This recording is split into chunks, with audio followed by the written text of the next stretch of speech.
The oft complained about lack of support for 4K has been rectified in the update to the Apple TV. The new Apple TV 4K not only has the higher resolution but support for HDR, and Apple Insider has examined it in detail. The new Apple TV 4K biggest selling point is right in its name, 4K. But there's a lot of hardware inside to make that happen. Apple didn't skimp on the processor. The A10X Fusion processor provides the oomph to drive all those pixels, with more bits per pixel than the last version. Coupled with the A10X Fusion processor is 3 GB of RAM, and either 32 or 64 GB of storage. This all connects to the world either with 802.11ac Wi-Fi or a new gigabit Ethernet port, as well as HDMI 2.0. The old USB-C port used for diagnostics and developers is gone and has been replaced with communications across the network. All this is cooled by a fan, the first of its kind inside the Apple TV.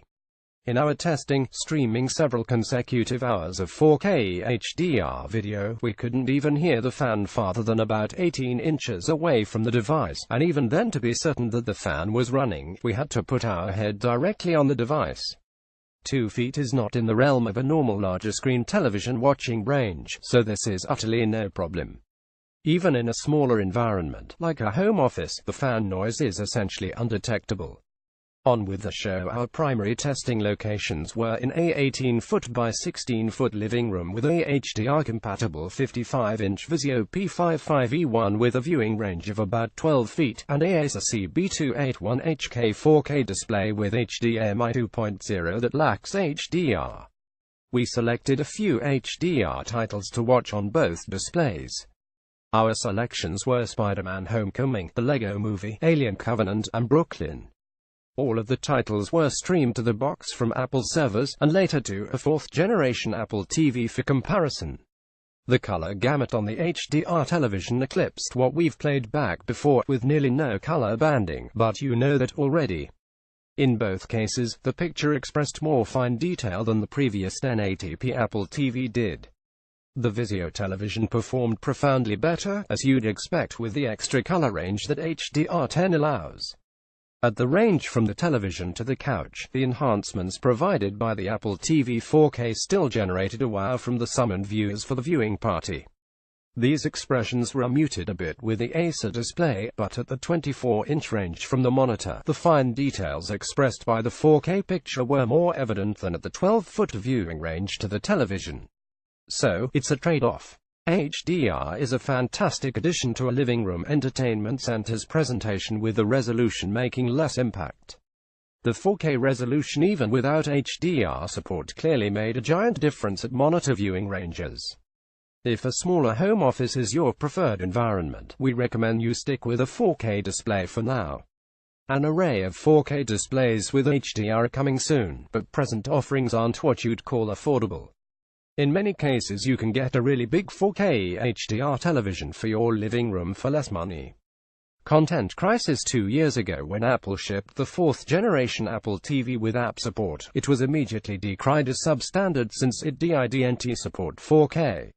At the time, there was nearly no content, and the older 3rd-generation device was already starting to get a little long in the tooth. Since then, Netflix has beefed up its 4K library, and Amazon has started supporting it in the Fire TV series of devices.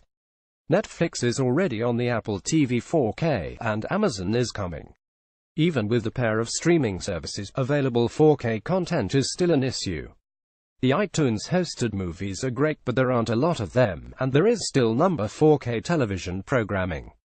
They will come, but they're just not here at present. The content crisis is alleviated somewhat by the deal that Apple struck with Hollywood to allow users with previously purchased HD content from iTunes to get a 4K version, if available. This applies to iTunes redemption codes included in Blu-ray purchases, but not to SD versions of same. The Siri remote is polarizing, and has been since it shipped with the 4th-generation Apple TV. The ergonomics are such that it is easier to pick it up wrong side up, and flail away on the case of the device rather than the touch-sensitive pad before you realize that, no, the remote is the wrong way. Here at Apple Insider, one of us just lives with it, and the other hangs the remote on the wall with a piece of Velcro with a hook and also used as an orientation device. The new Apple TV 4K remote has a very subtle ridge on the menu button.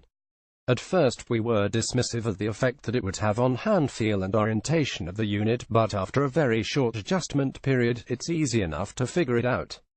Performance-wise, all other aspects of the remote are the same. If you liked it before, you still will. If you didn't, the first generation white plastic Apple remote and the second generation metal one still work with the Apple TV. If you still hate the remote, use your iPhone or train your favorite remote to talk to the Apple TV. It's pretty clear at this point that Apple is sticking with the design for a while. iTunes streaming to the Apple TV. Apple, or Hollywood, or both, has decided that full 4K movies will not live on devices and must be streamed. At present, with user-generated content, an iTunes-compliant H.264 4K file can be made in Handbrake. The video can be loaded in iTunes, and spotted by other iTunes libraries, and streamed from Mac to Mac. That same file will get spotted by the Apple TV 4K no problem. We streamed it with no issues whatsoever. A H.265 file can be generated with a nightly build of Handbrake that will play on a Mac with QuickTime Player, or from inside iTunes. The file can even take metadata for proper presentation on iTunes. But we couldn't generate a H.265 file that would be recognized on the Apple TV. The file will load into iTunes, but home sharing just won't pick it up. This same file loaded into VLC plays fine, and ISNT transcoded to a lower resolution. So, the lack of home sharing picking up the file ISNT a technical limitation of the Apple TV 4K, and appears at this point to be a choice that someone made along the way to actively prevent this kind of thing. We contacted our regular sources within Apple to make heads or tails out of the lack of home sharing compatibility with H.265 files. At present, they have nothing to share. For now, if you have user-supplied 4K content you want to share through iTunes, stick with H.264 encoding. We'll keep our eyes on it going forward. Fire and Fury immediate reviews of the Apple TV 4K screamed blue murder about the lack of Dolby Atmos when the device shipped. But this is a non-issue for two reasons. First, Dolby Atmos installations charitably start at $450 for a Denon receiver with no speakers, $600 for an in-the-box solution from Onkyo, and $900 for a soundbar-style installation with the LG SJ9. The assortment of Atmos-compatible gear is akin to a deep, dark hole that users can fall into, with adoption costs escalating rapidly. Given the price, market penetration of Dolby Atmos is very low, and available consumer-facing content is somewhat lacking. It is growing, so it remains to be seen what impact it will have in the home theater market going forward. Second, Apple has already said that Atmos is on the way. Complaining about the device lacking the feature at launch serves no purpose, and seems to be looking for a reason to criticize it for the sake of argument and little else. Other grouses about the device include the lack of native resolution switching, and the difficulty of switching the device to a specific resolution as demanded by the user. While not inaccurate, the necessity of this for the mainstream user is unclear. Switching television resolutions isn't new to old-time computer users. But it is for televisions, with it only having been made necessary in the last few years.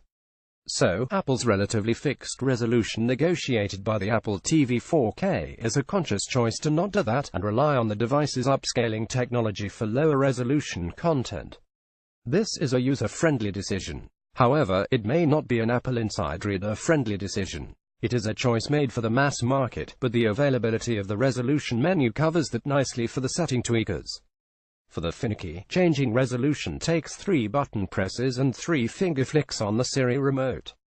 That's it. Hardly an arduous task. But, that price, the Apple TV 4K is an expensive streamer, for sure.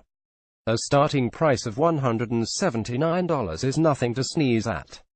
A 4K Roku can be had for less than that, and the very recent Amazon Fire HD box is even cheaper, assuming you tolerate the ads and data mining associated with the company. But, a better way to look at it is as an upgrade charge for your existing iTunes content, if you have any. The deal that Apple made with Hollywood to upgrade past HD purchases to 4K is unprecedented, and a great boon for consumers. In essence, if you've got 18 HD movies that you own from the iTunes store that are on the 4K list, the Apple TV 4K has essentially paid for itself. And it doesn't matter if you bought them directly or used a code from a Blu-ray purchase. The one box to rule them all. For the rest of us, our biggest issue right now here at Apple Insider isn't even a major one: the lack of H.265 streaming from iTunes to the device with home sharing. While not ideal, it isn't a big deal. Other apps, like VLC, will play H.265 video straight from the device. At present, Plex looks like it's transcoding the video, but poking around it appears that support for straight H.265 streaming to the Apple TV 4K is coming in the future. What sells the device is the A10X processor. Like the A8 in the 4th generation Apple TV, the processor has enough push to do what it needs to do with style on a 4K television.